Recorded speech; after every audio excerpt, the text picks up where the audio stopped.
Thank you for inviting me here, and thank you for everybody being here.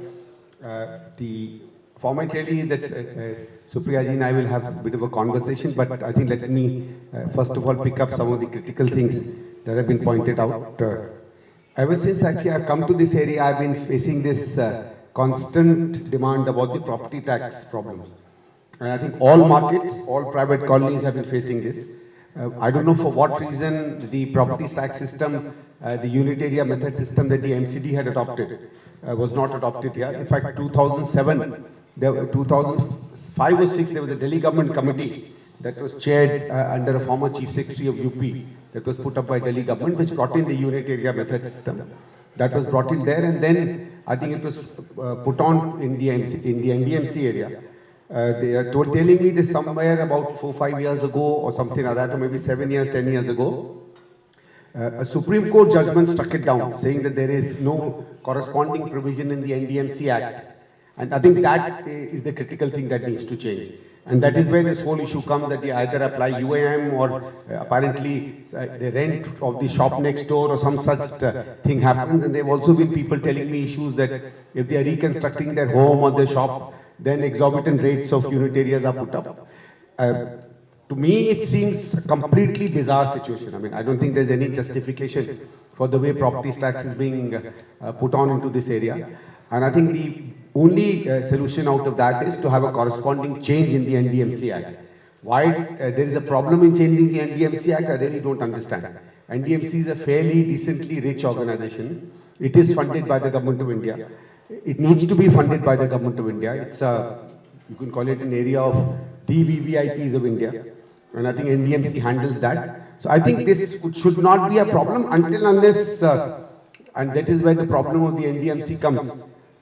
That the NDMC officers somehow have not changed their attitude with regard to reforming basic administrative things. Even my awful MCD, and I've handled that as 10 years of a member of parliament in East Delhi. And people used to say that NDMC is pretty dismal and non-functional, but still, a lot of changes we used to see happening in MCD. So I think that's the first priority that needs to be done. You have an issue of the Tehbazari, right? That's again something that most markets have faced. Old allottees of Tehbazari versus a lot of new people who are coming in. And I think that's something where we need to. Is there a demand for new, can we get onto the fresh? But there, lot of other areas, lot of other cities have adopted what are called hawking zones. And I think if that's a practice that Delhi can adopt, and you, at least thankfully in Connaught Place area, there's a lot of scope for that, but I think that's where you will have to guide me. I don't think I can offer. Fair enough, sir. So as I said, since once we'll come to know these specificities, that's something we can handle, because it's not just in in hawking zones. Auto people have similar problems. Their incomes are going down. People in the private taxis that are coming in, they are going down. They are saying they are having a lot of problem with the auto, right? As kids are picking up a lot. So large number of people are getting hit. Is there something that we need to intervene in or not? I think that is something we need you to be guided. I don't think it should be too much of a problem, because at least Connaught Place. Connaught Place is not just some market, it's not just a market where all of you shop. It's really, kind of a market of India. I think all over India, if there's any market which is known, probably in every nook and corner of India, it is whatever the Connaught Place is. CP is a word every Indian grows up with. So I think we conserve this to keep it in as neat and clean and pristine a manner as possible. I think that should be a commitment to anybody who is elected with this area, and at least here, politics is something that should be kept apart. And I think that's something I would really like to commit myself to. Your problem with the Heritage Committee is a very, very major issue. I think that's something I don't know how to handle. We've had similar problems in a lot of areas. There used to be similar organization, I can't remember. No, Intact was there. There was another one which used to trouble us in our NCD areas. Forgetting the name. It was DUAC, Delhi Urban Arts Commission. And Delhi Urban Arts Commission had some very archaic idea. Probably they thought that Shahjahanabad is the only city that needs to exist. Simple things where we were getting foot over bridges constructed. DUAC used to come in. I don't know why. They had a problem with the skyline getting changed. So I think this is something we battled with. But again, I would say I had slightly tread here to see what is it that I could do. I think what we need to do is get the heritage committee to come up with a, what is called long-term, not solution, long-term provisions for this. For example, if you remember, the Supreme Court had come up with a guideline that you cannot have noise after 10 o'clock. Then they modified it to say that the government can get in a certain number of days, for example, during Navratri and others. So these are the provisions that should be built in. Leave it to the administration, not leave it to a regulatory authority all the time. So it becomes that, okay, during Diwali you can do that, during Holi you can do that, during a particular festive period you can do that. And if there is an issue, I don't know what the real issues, you'll have to guide me. If there is an issue of restoring it back to what the Heritage Committee believes should be the look of Connaught Place, I think that is where the Trade Association should come in.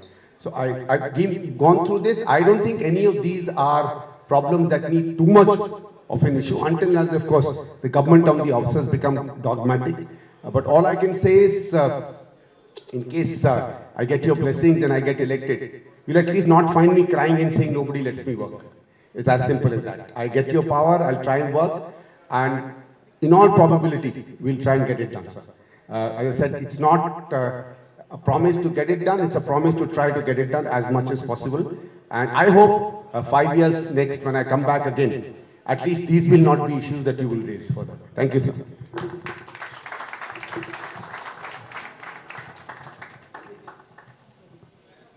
Hello. Hello. Hello.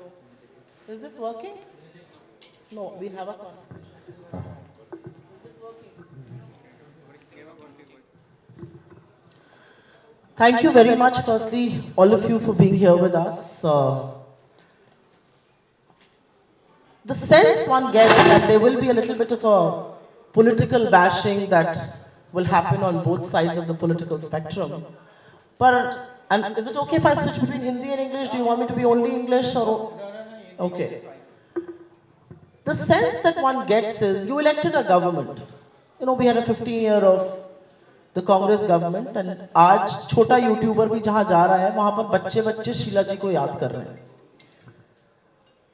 After 15 years of Sheila ji's government, you elected a government with very tall promises, you know, new people who wanted to change how politics was done in this country.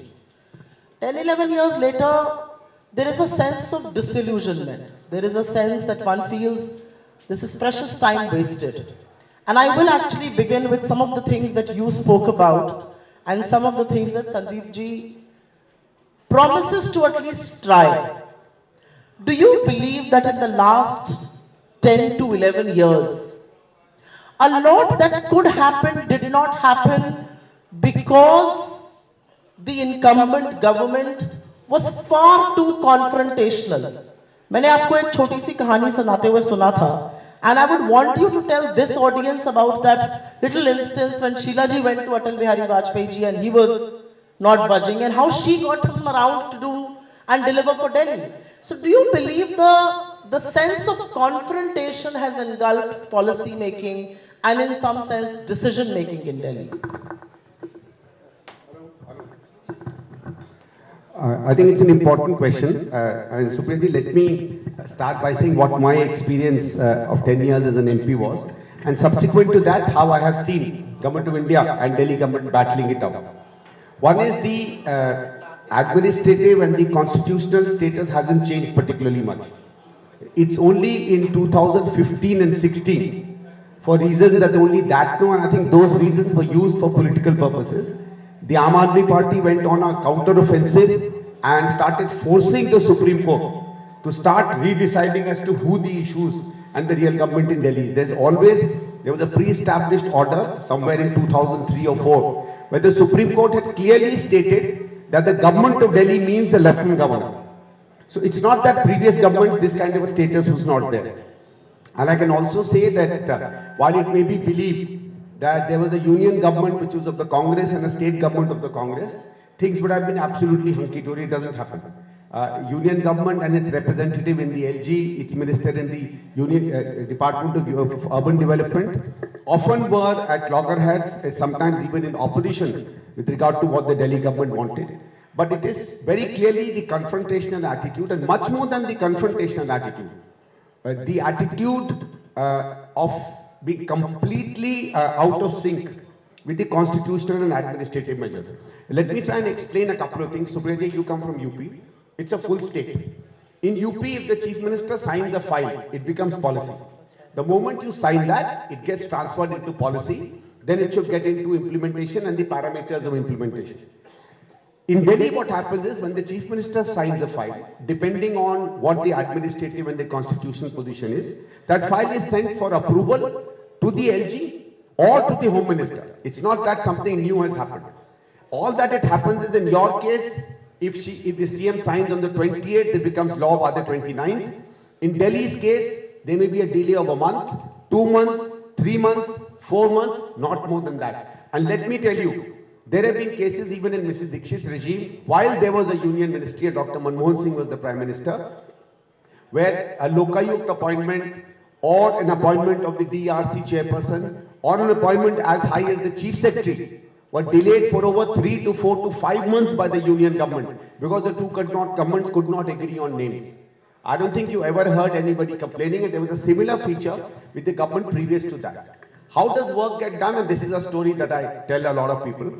A couple of things that Mrs. Dikshit did. For example, she would have a weekly meeting with the Lieutenant Governor. Every Monday, 10 or 10:30 to 11:30, they decided that the Lieutenant Governor and the Delhi Chief Minister will meet, whether there is an agenda or not. When you meet every week, there is a sense of camaraderie that comes across. You are able to settle your differences beyond your problems on files. And no human being can keep meeting, being confrontationalist all the time. A bond develops. And I think that was an excellent mechanism. Most mechanisms work when there is a human angle involved in that. Secondly, let me give you this story. This is a story told to me by one of the ministers in the Delhi government and then corroborated by the Principal Secretary to the then CM. Apparently, there was 5 very major outstanding issues with the BJP government that were not getting sorted out. Mrs. Dikshit had a working relationship with the then Home Minister, that is Advani ji. But in these 5 cases, he had also taken a very, very confrontationalist attitude. It was finally decided things were not happening. All 5 points was taken up to the level of the Prime Minister. Atal Bihari ji was the Prime Minister. In that meeting, they are saying for some reason or the other, a very, very tense atmosphere came up. After about 15 to 20 minutes, it was very, very apparent that the conversations are at a breaking point. And when it came to that, Atalji normally was not given to anger, but he almost got up from his chair. And the officers of the government of India got up on their chairs. When that happens, Mrs. Dikshit reaches out, puts her hand on the Prime Minister's hand and says, Atalji, chai to pila dijiye. One sentence, he sits down, smiles and says, Acha, acha, chai lao, things settle. And that man says, ultimately she got all 5 points signed by the Prime Minister and they went back home with a fuming BJP. Issue is not that it was a fuming BJP. Issue was that between a Delhi government and a government of India, there was somebody wanting to reach out and get work done. Unfortunate part with our current Chief Minister, and I hope he learns in case he ever comes to any executive position again in his life, is all LGs have told me that he somehow just is not an extremely easy person to work with. For some reason, he believes that being rude, being arrogant, being abusive is a way of life. I don't know why he's adopted that. It's really for him to decide. You can act playing victim card as well. Yes, that is true. But ma'am, my thing is, Supriya, play the victim card outside. Don't play politics when you are meeting the LG. If that changes, and I think any government, and I'm not saying Congress or BJP, any government would be better than him. And I would say that since we have a legacy where we know how to work with LGs, perhaps we'll be able to sort out this issue between BJP government and us better. I think a lot of it depends on what your priorities are.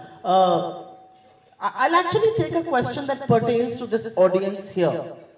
You know, we represent the Congress. There is BJP that's making some promises. We are making a bunch of promises. The Aam Aadmi Party, ironically, wakes up every day at noon and wants to make a promise when they've been in the government for 11 years and you could have perhaps delivered on all of that. The question that I think plagues a lot of minds here is, we are talking about welfare schemes. Again, schemes that don't pertain to this crowd. You know, a Pyari Didi Yojana is a very good Yojana. It will do a lot of good to a certain strata of women in Delhi, not the women present here. A Yuva Udan Yojana, again, a brilliant scheme, will do a lot of good to the youth in Delhi, but maybe the youth that's listening to us here. Do you believe in conversations and in political promises? Are we missing out the middle class? Are we missing out the slightly upper, upper middle class? Are we missing out the aspirations sitting here? And by we, I really mean the political class at large. And what is your message to them? Thanks, Supriya, for asking this question, actually. It is, to a large extent, what's happened is that, especially in the last 10 to 12 years, Delhi, in many senses, has led this, because Delhi in 2013 showed that if you get onto this whole issue of freebies, you can actually get extraordinary results in any election. And subsequent to that, all parties have learned that this is a far easier path to either repeating your governments or beating incumbent governments than many of the other things that otherwise on a long-term basis used to happen. It is also shown that freebies often weighed over all the other good work you may be doing.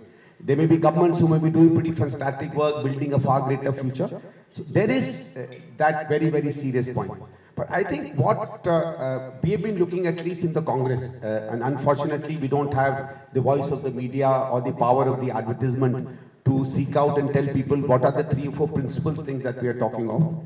One is, we have constantly said that we need to bring back a focus on infrastructure. And when we constantly say, you may have seen a lot of people saying Sheilaji Wali Delhi, but we've always said in our context today, our path was that you build and create infrastructure and provide infrastructure-based solutions before the problems arrive. So you bring in more water because before thirst comes, you bring in more power, more electricity, more roads, more infrastructure, more traffic bottlenecks, okay? So one is, we need to get back onto the path where the city starts predicting its infrastructure necessities and start building on, because what I've learned in my 10 years as an MP is that in a city you can't catch up to the need of infrastructure. Infrastructure has to be built much before the problem arrives. If you haven't widened your roads, if you haven't built in your parks, if you haven't kept places for schools, people encroach, colonies come up, everything gets destroyed. So one is that. Second is, we are clearly looking at air pollution and water. And I'll just give you 3 or 4 things about what our endeavor of air pollution is. I hope I don't take too much time and bore everybody. But the principal cause of air pollution in Delhi is not parali. Let's be very, very clear.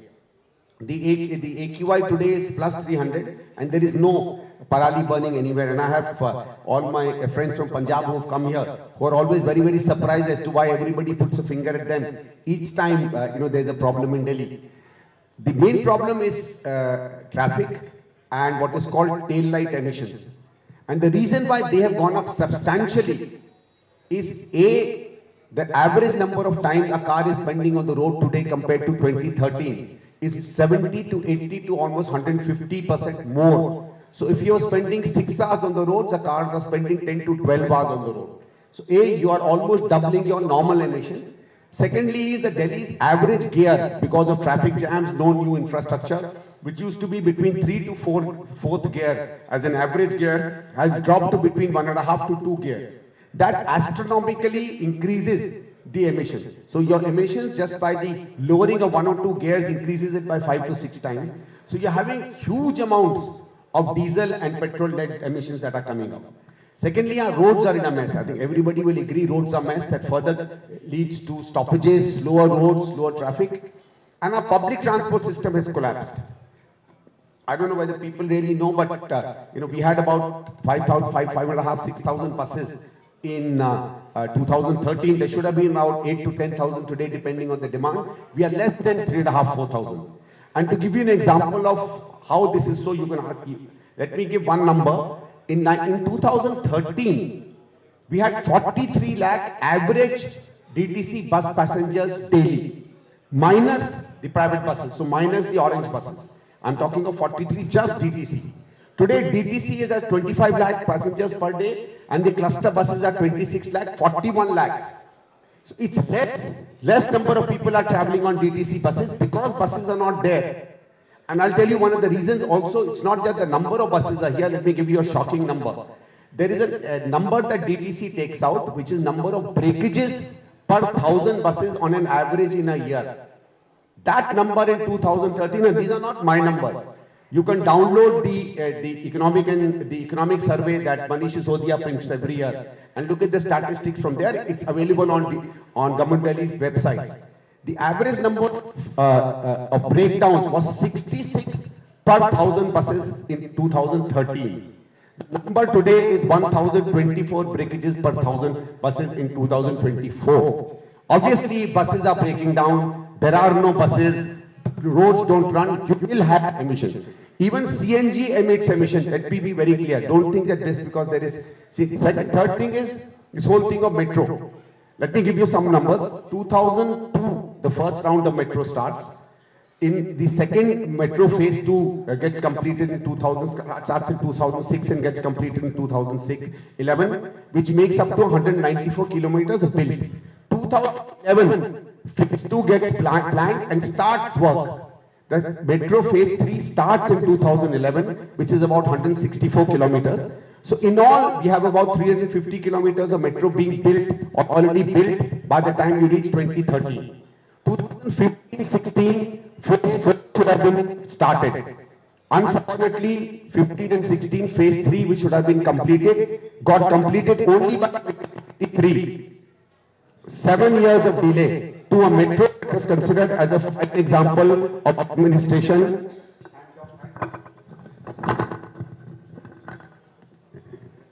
Hello.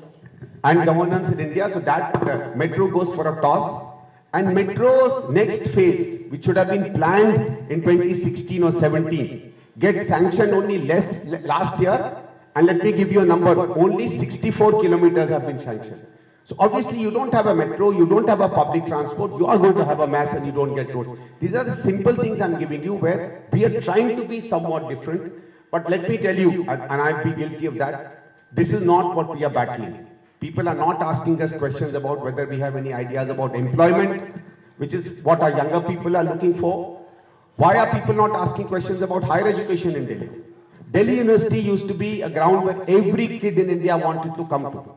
We haven't had a single college expansion in the last 10 years. We've had only 2 new universities, one which was a skill university of Singapore, which was already built in Jonapur in 2012. A skill-based university which teaches you plumbing or carpentry work gets converted into a university. How a skill-based unit should be converted into a university, I don't understand how that makes a difference. And the Delhi government is proposing to start what is called a sports university. But universities that teach you engineering, that give you medicine, that teach you pharmaceutical, that teach you history, that give you an idea of economics or English literature, not an increase anywhere in Delhi. Obviously, if you don't have higher education, our kids will go where? They'll go to expensive private universities, or they go internationally. So what I'm trying to say is, ma'am, these are the kind of things that Delhi government, in Delhi at least Congress is trying to focus on. I don't know whether we are really telling people that we are going to be different from others or not, but we are trying hard to give an agenda that will bring back a good city in case we get elected. Again, there's something that, I think it touches each one of us. At least I came to Delhi because I enrolled in the Delhi University and I went to Lady Shri Ram. And it was very aspirational back then. I'm not so sure a lot of people are wanting to now come to Delhi. A, admissions are tougher. B, Delhi is not the safest city in the world. And the fact that air pollution is huge, and I'm sure this is something that was plaguing every mind. Glad you spoke about it. We are sitting in CP, and this is largely New Delhi Traders Association, members of that association here, the president right next to me. I remember this movie, Dil Se. I wonder, a lot of you must have watched it. It's a Shah Rukh Khan, Manisha Koirala movie. And that movie to me represents what Delhi is. Each time Delhi has to be depicted in a movie, it's either the India Gate that they show or they show the Connaught Place. And this is a question that comes to a lot of our minds, at least the generation that grew up hanging around in Delhi or in places like Connaught Place or South Extension. What has happened to our markets here? Has there been the lack of political will? Because I don't think, I'd call them children, youngsters who are 20 years old are not hanging around in Connaught Place. They're not hanging around in South Extension. They're not hanging in any of these markets. And I'm sure that makes you upset and angry. But is there because there's lack of political will to, for the upkeep of these places, where do you think it has failed?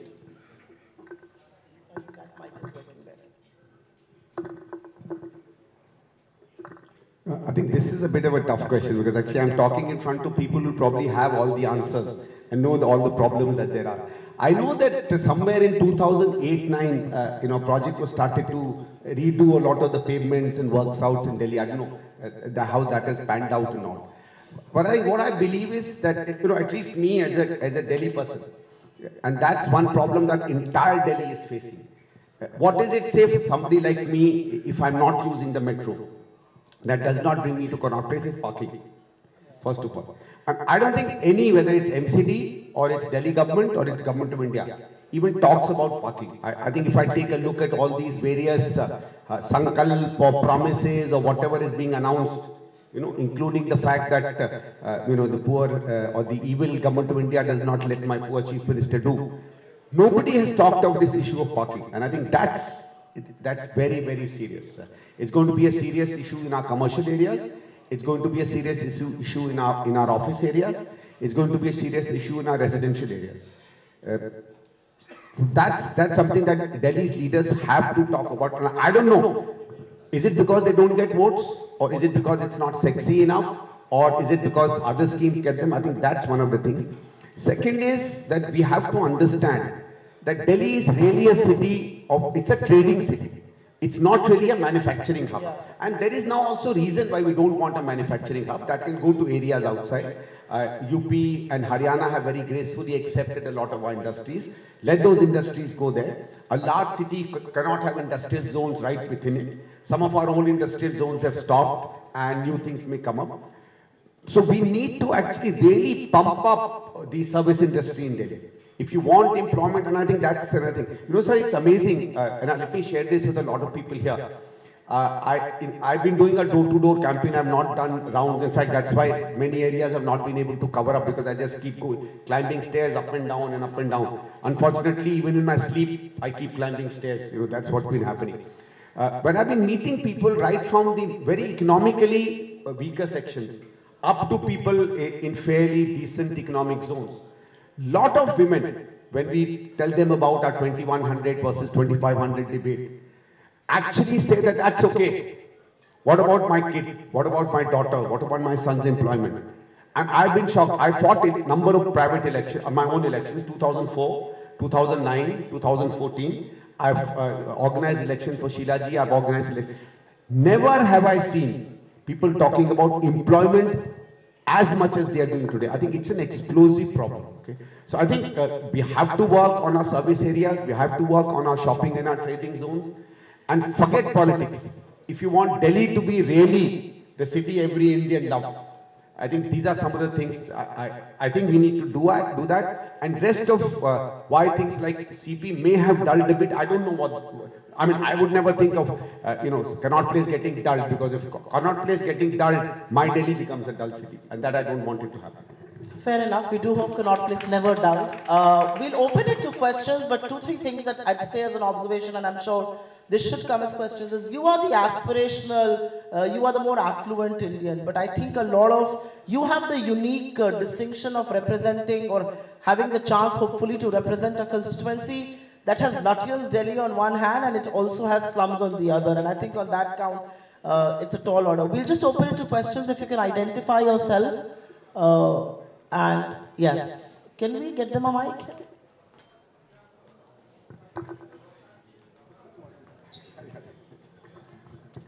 Yeah, he was telling me, I must tell you, I'm also schooling from New Delhi. I'm a modern school product. The only reason I didn't want to say modern school product is if there are any Columbans or Dipsites, I'll lose their vote. Good evening, sir. I'm Pallavi Dinodia. I'm a chartered accountant by profession. Born in CP, now working in CP, and live very close by.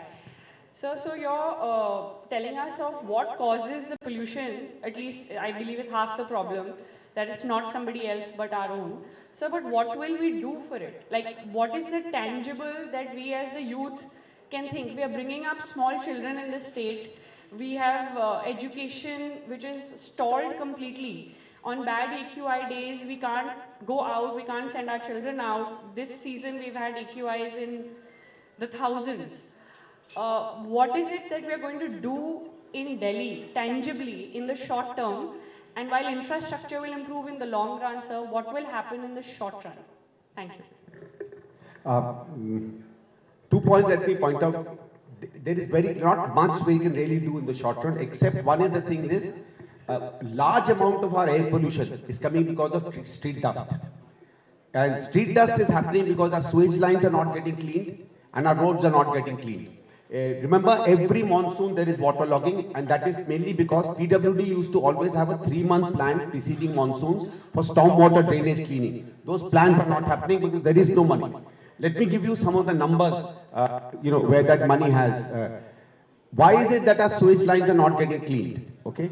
To give you the horrific situation in which we are, I don't know, did I mention the budget and the lost numbers here? Is it? No. Okay. Delhi government's budget last year, that is this current year going on, is 76,000 crores, total budget, right? 39,000 crores is our committed budget. It has to go for salaries and maintenance. You can't take a single pie from that. So 37,000 crores is what is left for maintenance, new projects, capital expenditure, schools, colleges, hospitals, right? Out of that, 37,000. Hello? Out of that 37,000 crores, man, huge, almost 8,500 crores is already committed to what is called freebies and subsidies, right? Until the other thing that's happened is, in the last 10 years, again, I don't want to do this constant earlier government versus new government comparison, but something shows that. Okay, and there may be people here, all of you I think are finance people, you also do projections about your own businesses. Take the projection of tax collection in Delhi between 2004 and 14. It was growing at a particular per annum increase rate. After 2014, something extraordinary happens that was planned earlier on but gets improved, that is GST. All states have a far better tax collection rates today than it used to be earlier on, except one state in India, that is Delhi. And if, forget the fact that there is a GST and I'm discounting for the COVID year, if the tax rate increase between 2004 and 14 was maintained between 2014 and 24, we would have collected 1,04,000 crore rupee tax more. So we are faulting on the subsidy front, we are faulting on the tax collection front. Obviously you have a mess in hands, and our Jal Board, which really cleans your drains, everybody says why the sewage lines not getting cleaned.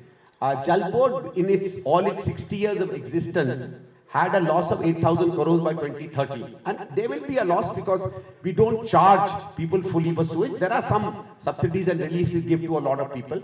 All the time, but including commercial as well as residential. You know the loss in the last 10 years in Jal Board. It's gone up from 8,500 crores to 74,000 crores today. 74,000 crores is the outstanding debt and non-interest payment. It's a collapse. Your one corporation's total loss is almost equal to the government of this state. DTC bus loss is 46,000 crores. Which is why, I'll send you an RTI, which I asked the Delhi government, and Delhi government told me that in spite of what its chief minister says, between 2014 and 2024, they've not purchased a single new bus. What we are saying is, some of these we need to change. We need to become a little more responsible government. But the things you can easily do is, one is you can easily start cleaning your streets. If your Jal Board becomes better, if your PWD is smarter, and if you have a policy of cooperating with your MCD. I remember as a member of parliament, prior to monsoons, we used to have these meetings in our districts. Delhi has a MCD district magistrate collector and a revenue. A meeting used to be held where PWD used to come, MCD used to come, Delhi Jal Board used to come, the Safai Karamchari unions used to come, and they used to decide as to how is it that we clean the streets in a plan prior to monsoon. I'm not saying efficient work would take place. At least there used to be a coordination. MCD knew what was happening, PWD knew what was happening, the smaller road people knew what was happening. So there was some kind of a coordinated movement. Now, why is that coordination needed? Used in many of our drains, when you take out the silt lies on the roads. Some of the silt on PWD roads is PWD's responsibility. Otherwise, it is MCD's responsibility. So what will MCD do? MCD will not clean those roads. So once it dries off, you cannot dig it out. Once it dries, monsoon comes, it gets spread and it rises into the air. So as I said, there are simpler solutions. I'm not saying they are very simple, they are intricate solutions, but solutions have been there in Delhi. All that you need to do is, you have to stop blaming everybody else. You have to stop writing letters to the Prime Minister every 2 weeks. You have to stop crying to the people of this Delhi that I'm a helpless, poor me attitude kid. You have to act like a Chief Minister. If you do that, you'll be able to do a lot of things. Actually, I don't know how many of you woke up to the front page of every newspaper today and BJP carries its poll promises. And not a word, the word pollution doesn't occur anywhere. So it's not just this government that's doing precious little, but even the BJP doesn't think pollution is a problem. Somebody had the hand up there. Yeah. Can we get them a mic, please? Hello. Hi, sir. My name is Sanya. I'm a young voter and also a resident of this area, and I work in this area as well. So I have a lot of issues as a young person who is looking to live here and work here for the next 50 odd years. It becomes very difficult to understand why, as a young person, how I'm going to be able to survive and have a business here when I can't even do simple things like reconstruct my office, update, renovate different areas in my office.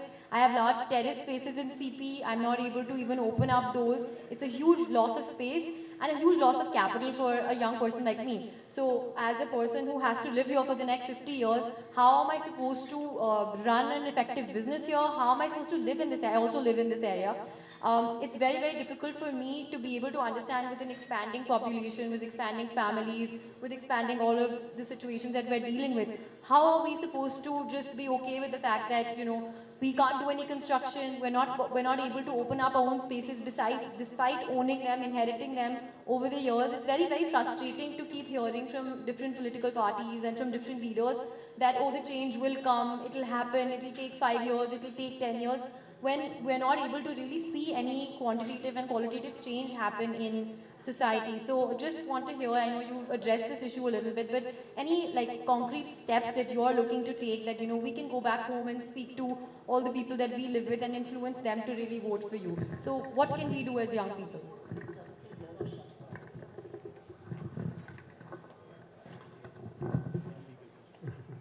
I don't. No, I mean, there are a large number of problems. Yeah, I mean, some of the things yours, he was also telling me. But let me address it in a slightly different way. I think what's happening is, and that's what I saw, because, I was witness to when the Delhi's master plan was being worked out. I think the 2004 or 6 was the last time the master plan was sanctioned, and now a new one is coming up. I think this whole process, because we have, I personally feel that we have certain warped ideas with regard to, our ideas about zoning and what is it that we start doing in those zonings, okay? Many of us don't really take to very, very practical ideas, because moment, master plans come up, people living in those zones are actually quite shocked with the kind of provisions those master plans bring.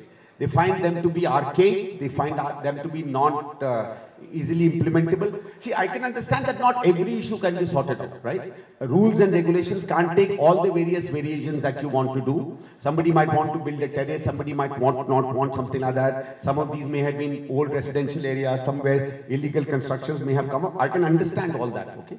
But over a process of time, if the rules of habitation don't correspond to the requirements of habitation, people will break the law.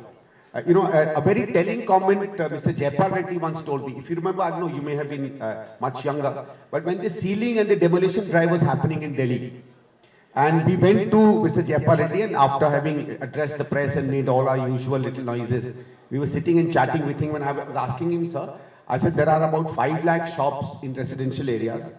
Are we really letting the Supreme Court close them? There is a problem of the law. And Jaipal sir very, very clearly said that if there are so many people who've broken the law, then the law is an ass. There's something wrong with the law. People can't, not everybody is a criminal. Not everybody breaks the law only because they want to. certain times laws do come in the place of being practical. All I can say is I'm not an urban development expert. I don't claim to be one. I don't think politicians should claim to be experts in anything, because there are so many diverse fields you need to add. And if you start thinking you are an expert, you're going to be messing up every other thing. You have to be a generalist who has to have a common sense to be able to do what people want and see in the broader idea of development, a city's welfare, good urban growth, aesthetics, etc., what is it that is possible. So you have to actually start living and breathing and acting like a citizen, not just as somebody who's seeking votes. But all I can say is that the issues of people that you raise, the kind of stuff that you raise, I can only say that I would like to be more nuanced, a more balanced voice between what you need and what the law says. I think if I'm able to do that, we will bring a change to laws. And if laws start saying and officers start saying, let's wait for the next master plan, that's not something at least I can take a line down. That's all I can say. Thank you. At least you have someone honest here to say that I can be the nuanced voice. I'm not going to promise you the stars and the moon. Somebody here had a question? You do so, yes. Hello, sir. Excuse me. Hello, sir. Have you any plan making Delhi like London and Paris? You have any plan or vision making Delhi like London or Paris as existing government is emphasizing? No, I think Delhi is good enough. We have our own style, we have our own culture. Delhi is Delhi. I don't want Delhi to be like Bombay. I don't think Bombay wants to be like Delhi. I think Delhi shouldn't be like Jaipur. Jaipur shouldn't be like Delhi. I don't think we want to be like London and Paris. If people want to look at some of the infrastructure challenges, the way other people in their context have handled, that's a guiding light. But I think we have to guide all lives in the way we are. Our shops should be the way we want it. Our market should look like the way we want them to be. Our pattern, our way of crossing streets, the way we want some vending as well as some shops. We have our own style of work. We live in Delhi in our hearts, in our shopping, in our experiences, with our girlfriends and our boyfriends, with our parents, with our roaming around. I don't think that should change. I don't think Paris wants to be like New Delhi, so why should New Delhi want to be like Paris? I'm glad you mentioned the boyfriends and the girlfriends, because there seems to be some proposal for Romeo squads, and I hope that never becomes a reality. But I think we'll have time for one last question, because he's had to hit his campaign trail. Anybody else has a question? You do, sir. All I just want to make an observation. In 2007, when the Commonwealth was coming through over here, and a big renovation was happening for Connaught Place, there were a lot of difficulties. Shilaji was the Chief Minister then, and Mr. Parimal Rai was the chairman over here. And there was a meeting which was held over at the house at 5 Motilal, this thing. So there were a couple of points which we were not agreeing to. One was removing of generators from the rooftop, because there was no guarantee of 24-hour service of electricity as compared to what the malls were getting. And the second was parking. Today in my parking lot, if I can park 80 cars, the idea was to park 17 cars and build in all green over there, which we were not. So Shilaji just said, look, we'll hold these 2 points, let's start the balance with it. As far as we were concerned, I said, as far as the front facade of Connaught Place is concerned, we are absolutely with you. If anybody wants to make a change, you can go to any extent and penalize the person. But yes, definitely the permission within the shop should be given to us. Regarding property tax, I remember Mr. V.C. Chaturvedi used to be that time the director of property tax. And Shilaji did mention to him, ki, bhai, look, you have to be reasonable to these people. But typical as bureaucracy is, I don't want to say anything, he did not agree. He said, 70% of the NDMC area doesn't give me any tax, so I have to collect it from 30%, which you people are there. Hence, I have to collect more. Every director who comes in, tries and collects more, he says, उसने 500 किए, मैंने 700 किए, मैंने 1100 कर लिया, वो कहता मैंने 1400 कर लिया. You take MCD area, the entire MCD area collects 1100 crores. NDMC collects in 42 square kilometer 1400 crores. You know, the amount of money which we are paying, whether it is electricity, the huge amount of electricity which we are paying. Another point was regarding giving freebies, very frankly. Please go ahead and do it, but not at my cost. You know, my electricity is higher, my water bills are higher, you know. So what you want to do, you want to save and do something for them, we are welcome, but not at my cost. But hota kya hai, exactly like if I am 70 today, all my insurances, I don't get loan, nothing happens. And all my life, I have paid income tax, GST, paid all possible taxes for the betterment of the country or for the state and everything, and thereafter nothing really happened. That's another point not connected to this, but that's another point which a lot of people keep on asking, bhai, you reach the age of 70, you won't get a car loan, won't get an insurance. Where do you go? So these are the issue besides this. But as far Connaught Place is concerned, sir, we are absolutely, as I mentioned to you, we collect the maximum property tax. Any development in any area should be in consultation with the local stakeholders, right? And which they don't do it over here. And that's what it is. We can say instead of spending 100 rupees, you spend 80 rupees, and this is all what we want. But वो एक toilet बनता है तो ओढ़ के फिर बन जाता है. Something really happens. You know, so it's become, मतलब, Connaught Place is a commercial center, it's become a cultural center. Down for 6 months, every day there is some function happening in the evening. Over here, loud music is happening. There is a possibility of the roof being little weak because there is metro underneath. One time they had to stop it. So what I'm saying is, in Connaught Place, if you want to do anything, please take us with you. I mentioned my parking issue, which I did not take up with you, and which I mentioned to them, if you are doing anything in parking over here, let us be part of it, and we will give you suggestions which are positive. So, you know, we know the ground realities. People go abroad and come back, they say, "Ji, Connaught Place ko pedestrianize kar do." Arey bhai, kyun pedestrianize kar do, bhai? It's 1.75 kilometers radius that people have to walk around. Expect your wife to sit in Hanuman Mandir in an open area, hot, summer, winters. The guy who's driving, you don't know what his credentials are. So, you know, those kind of things are not practical. So, people travel abroad, and because they travel abroad, they want to come back and say, कि भाई हमने गए थे, ये study करके आए, this is what we do need to in Connaught Place. That's the unfortunate part of it. So, all I am saying कि भाई, if there's any development happening in Connaught Place, we should be part of it. We are here for everything which is positive, for the betterment of the city and and our area. We are the people who have made Connaught Place, nobody else has. No bureaucracy, no government, no political party has done. We the traders have worked hard. Okay, so I'm just saying, anyway, just to close it down to say, Connaught Place has been built and named and efforts have been done by traders, and we hope that if you come across, and we are looking forward to it, we'll work together to make it better over here. Thank you very much. Thank you very much for being a lively stakeholder consultation. We'll just... Sure. Can I end with a slightly cheap parting shot? He said we are stakeholders. I hope you'll make me one too. I think you at least here have a candidate who's being honest enough to say he's going to try.